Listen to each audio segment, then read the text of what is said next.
Welcome back, everyone! This is ThorW, and we are continuing our journey throughout Dark Souls 3. Now, we've just entered Archdragon Peak. Anytime you hear that bell ring, it means one of these guys is going to happen. So let's give him a nice hearty hello. Hi there. Hi there. Now the first one you kill should drop you a Drakeblood Greatsword. Yes, he does. And then if you want to keep that bell from ding-a-ling-linging and continuing to summon him over and over and over again, you want to come over here and have words with this woman, who is a snaky cobra woman, and did not drop her special drop because the drop rate is absolute garbage, and I will probably never get it. Oh, hi guy. I'm gonna take a look at your sword now if you want to just chill for a bit. We'll talk later.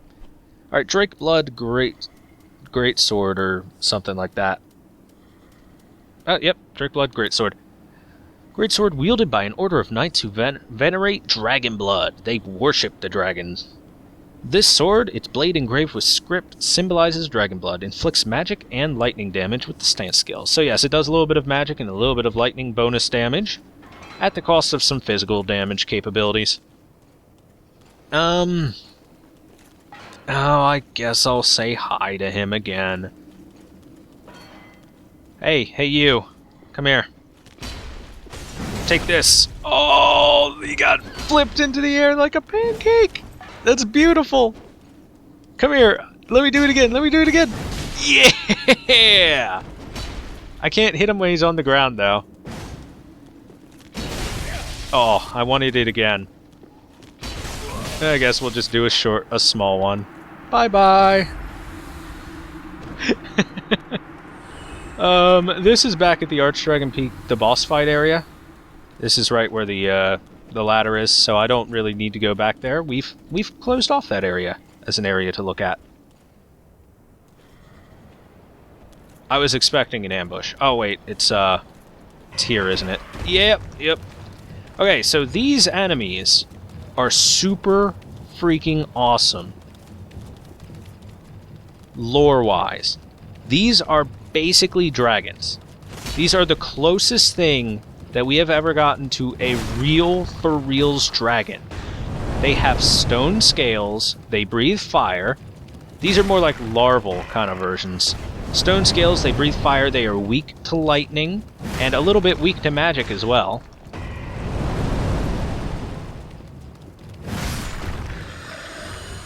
That is basically an actual honest-to-goodness dragon. Or it could be a wyvern, but I don't know, it has actual stone scales. So Archdragon Peak seems to be succeeding in the whole let's bring the dragons back thing, or at least working on it. Twerking on it. This is... yeah, that's just the climb up where the ladder leads. Whoosh. Let's see, over here we've got Soul of a Crestfallen Knight. There are tons and tons of guys around here just praising the dragon. Speaking of praising the dragon, when you get to this area with the this altar, Path of the Dragon at it, and you get the Calamity Ring. For anyone that doesn't know, this is a ring from Dark Souls 1. And should be to, yep, receive double damage. A ring made from the orange eye of a calamitous dragon. Receive double damage. This ring has no useful powers and is merely a symbol of dragon worship, a thing quietly passed down amongst its most fervent adherents, some of whom became convinced the task has been bestowed upon them as a sacred duty. So this straight up just makes you take double damage. That's it. That is all it does. Takes up a ring slot to make you take double damage. That is made from the Eye of Calamite, the calamitous dragon who you killed in Ulasil in the DLC of Dark Souls 1. Let's break some of this stuff because we can. If you look at that, it kind of looks like the sunlight metal symbol. The Covenant symbol. See? Warrior of Sunlight. Now look at that. That is the symbol of the sun on those. Or at least something very similar to it. So yeah, oh. That ring, the Calamity Ring, straight up Dark Souls 1. Just reference, just Dark Souls 1. Dark Souls 1 gushing. Oh, this is the bonfire. Don't be dumb. Don't be dumb me.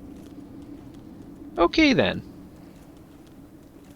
And I got the item there. No items here. You notice there's all these bells and whistles and whatnot all around here. This is a very opulent area. Much like the Cathedral of the Deep, you have these chains going across everything, hanging off these, I guess they were lanterns or something like that? Maybe they held incense of some sort? Hard to say. Hard to say because I'm dumb and ignorant to some of these things, but much more intelligent people will probably be able to tell you what they actually are. We can actually grab this right here and get the Dragon Slayer Spear. So, the Dragon Slayer Spear, you guys like Dark Souls 1? We like Dark Souls 1. That's what FromSoft is saying when they give out the Dragon Slayer Spear. Cross spear associated with Ornstein the Dragon Slayer, a weapon of the gods imbued with the strength of lightning. Two-handed thrust utilizes the support of the cross and requires great might, but can pierce deep into the flesh of dragons and send mere men flying. With the lightning charge spear skill, charge the spear at waist and enwreathed with lightning. Then release bolts with the final thrust. You know what? Let's equip that. We'll play around with it a little bit.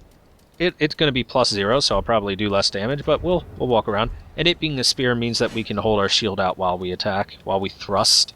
Thrust deeply. Okay, no. Hi there. Hi there. I can see you. What, you think I'm just running forward?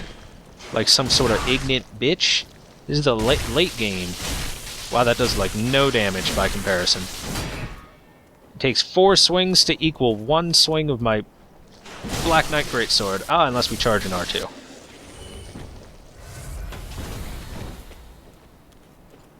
Come here, you. You're not gonna come here, are you? Come here, you. Come here, you! Put your shield down. This spear doesn't have the most range. Let's try two-handing. Nope. Did not increase range. How about the R2? Not really, no. Alright, let's lightning charge. Yeah! Oh, well, fudge. That, okay, good experimentation. Nice of us to show that off. Alright. Yeah, I don't think so, sir. Break the shit out of your guard.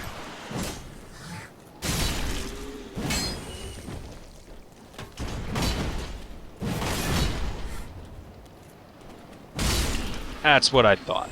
See, that's much better, you know, breaking their guard and, absolutely destroying them is much better than bouncing off of their shield as if I was swinging a toothpick. I think Ornstein's spear would get a little bit more respect than a toothpick.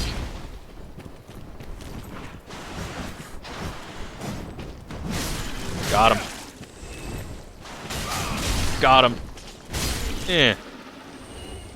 Hyper armor is very helpful for PvE. Being able to hyper armor through hits with your big heavy weapons. Being able to hyper armor period and take a hit is very helpful. As this guy will demonstrate quite a bit in our encounters with him. And his big dumb friends. Get over here, you big dummy. Wrecked. More large Titanite shards. Nice. God, that was so bright for a second. I thought I saw an item that I didn't. Nothing up there. Let's climb up. For the fun. I wonder what's up here. I hope it's dragons. I hope it's dragons! Thunderstone Plate Ring. Okay, so the Thunderstone Plate Ring, much like the other Stone Plate Rings, Stone plates are symbols of true knights, and yellow stone plates are granted to those who would become dragons. Increases lightning damage absorption. Interesting that you would get that here. I guess it makes a lot of sense considering a dragon would certainly like to have a lightning stone plate ring, as they are weak to lightning, so that would help them out immensely. No, I didn't pay much attention. Oh, by the way, this Titanite, this crystal lizard. Oh no, he didn't do it. Okay, usually he runs right off there, off the railing, but this time he didn't. Oh well. Titanite scale. Here, I know a magic trick to make him reappear. Ready? It's called quit out. If you quit out and reload the area, any crystal lizards that happen to disappear will respawn right in the area. In fact, it'll respawn any enemies at all that moved around back where their original spawn point is. The game does not have dynamic spawn tracking. Alright, this time you run off the edge. Run off the edge like you're supposed to, like a good little boy. You son of a bitch! He did it twice! That's incredible. I've never had him actually stop at the edge. Did they patch him or something? There's no way they fixed his behavior. Alright, I'm just gonna murder him for reals now. Oh, this clever little guy learned how to run away better. Where are you? Oh, there you are. I'ma chase ya. I'ma chase ya. I don't know who taught you to stop at that ledge, but screw you. 3 twinkling titanite for killing that guy. That's why I wanted him to die, because he's worth 3 twinkling. It's quite a bit. Oh, by the way, pay attention. There's a roly-poly there and a roly-poly there. You know what? Maybe Ornstein Spear will be better on these guys. Let's try. It does have the lightning imbuement. It is for slaying dragons. Oh, if they roll at you like this, do not block with your shield. They will crush your shield as if it was nothing. Wow, that does like nothing. It's so weak. Alright, let's... Maybe it's just because the spear is still +0. But I prefer 119 damage to 38. Ah. You rolling prick.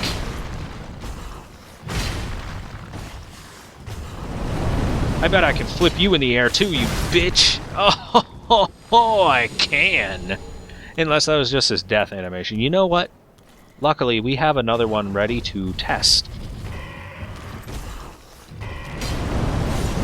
Oh, yeah! Okay. The follow-up is too slow, unfortunately.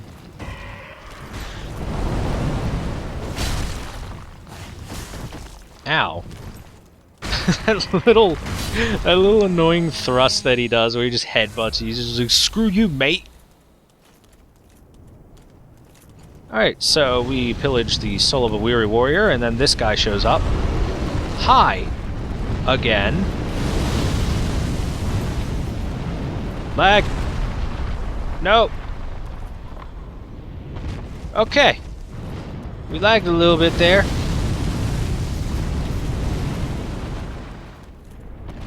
Interesting.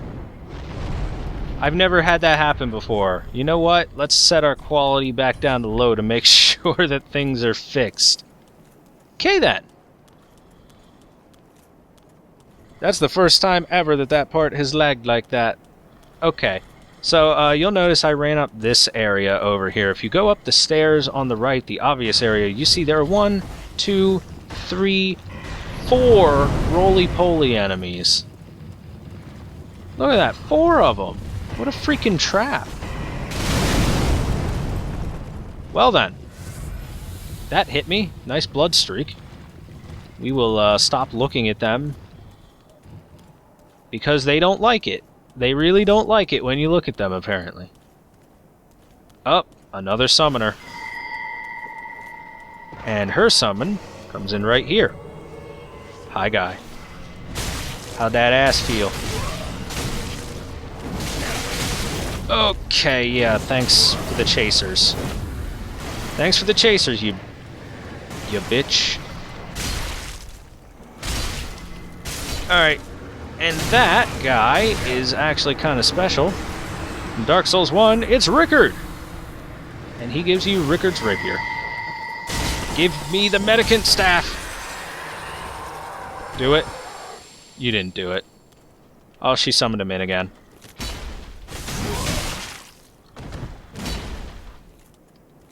Flipped into the air like a bitch. Okay. So we got Rickard's Rapier. Let's take a peek at it. I won't be using it, but it's kind of interesting. You know what? Let's equip it. I will show off what it can do. For anyone that may not have seen it before, or anyone that wants to confirm that it can do what you think it can do, because it can and will. And there it is, Rickard's Rapier.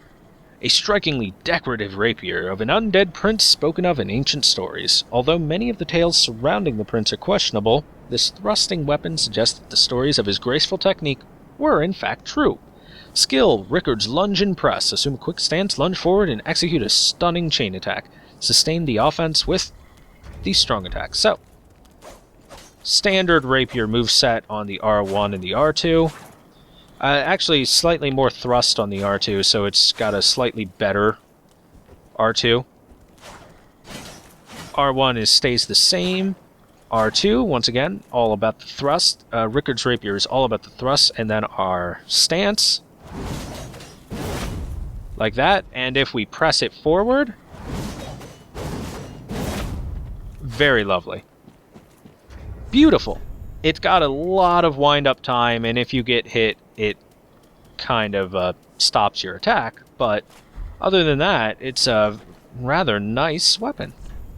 To travel the path of the dragon, do not ring the great bell. Okay.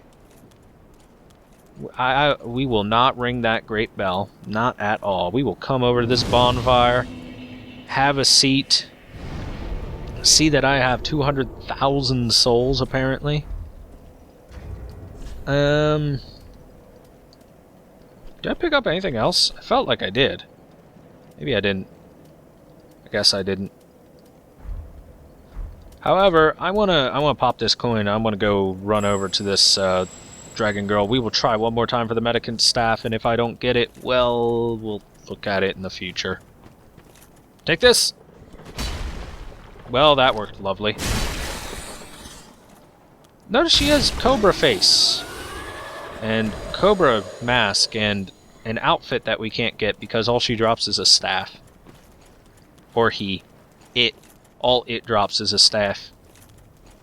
Oh. Well, I believe this is a perfectly fine time to end off this episode.